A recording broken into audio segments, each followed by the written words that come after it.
જૂનાગઢના ગિરનાર લીલી પરિક્રમાના પ્રારંભે ગિરનાર છાયા મંડળના સાધુ સંતો અળગા રહ્યા હતા।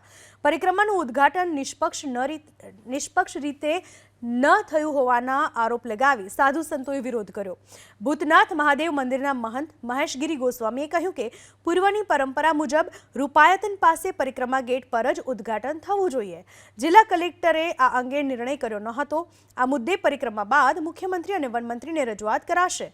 હાલ તો છેલ્લા ઘણા સમયથી પરિક્રમાનો પ્રારંભ અને ઉદ્ઘાટન સમારોહ ભવનાથના મુખ્ય પ્રવેશ દ્વાર પાસેથી જ કરાય છે। જૂનાગઢની લીલી પરિક્રમાનો પ્રારંભ થઈ ચૂક્યો છે, ત્યારે ઉદ્ઘાટનના ગેટને લઈને સાધુ સંતો લીલી પરિક્રમા બાબતે હવે રજૂઆત કરશે। વન મંત્રીને પણ રજૂઆત કરવામાં આવશે। પૂર્વના ગેટ તરફથી પરિક્રમાનો પ્રારંભ કરવાનું આ સાધુ સંતોનું કહેવું છે, પરંતુ છેલ્લા કેટલાક વર્ષોથી પરિક્રમાનો પ્રારંભ ભવનાથના ગેટ પાસેથી કરવામાં આવે છે અને તેના જ પરિણામે આ સાધુ સંતો પરિક્રમાના ઉદ્ઘાટનથી અળગા રહ્યા।